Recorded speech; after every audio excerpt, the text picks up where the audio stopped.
السلام علیکم سر، یہ تعلیمی وظائف کے پیسے ہمیں کب تک ملیں گے؟ جی ہاں، تعلیمی وظائف کے پیسے بچے کی اسکول میں 70% حاضری سے منسلک ہے۔ اگر آپ کا بچہ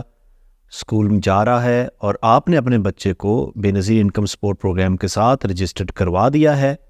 تو اس کی ہم 70% حاضری چیک کریں گے،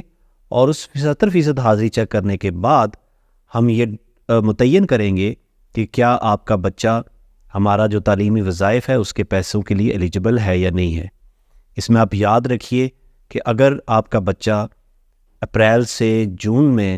انرول ہوا ہے تو اس کے جو پیسے ہیں وہ آپ کو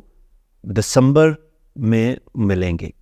اور اگر آپ کا بچہ جنوری سے مارچ میں داخل ہوا ہے تو آپ کے جو بچے کے پیسے ہیں وہ آپ کو جون میں ملیں گے۔ تو یہ آپ نے یاد رکھنا ہے کہ بچے کو اسکول میں داخل کرانے کے بعد، یا اگر بچہ آلریڈی اسکول میں جا رہا ہے تو اس کے جو پیسے ہیں وہ تقریباً 3 مہینے کے فاصلے میں، 3 مہینے کے فرق میں آپ کو ملیں گے۔ وہ فوری طور پہ اسکول میں بھیجنے پہ نہیں ملتے۔ آپ جب اپنے بچے کو اسکول بھیجتے ہیں اس کی ہم 70% حاضری کو چیک کرتے ہیں، اسکول جاتے ہیں، اور جو بچے 70% حاضری کو اچیو کرتے ہیں یا مکمل کرتے ہیں صرف انہی کو ہی ہم یہ تعلیمی وظیفہ فراہم کرتے ہیں۔ اور اس سارے پروسیس میں، اس سارے عمل میں ہمیں تقریباً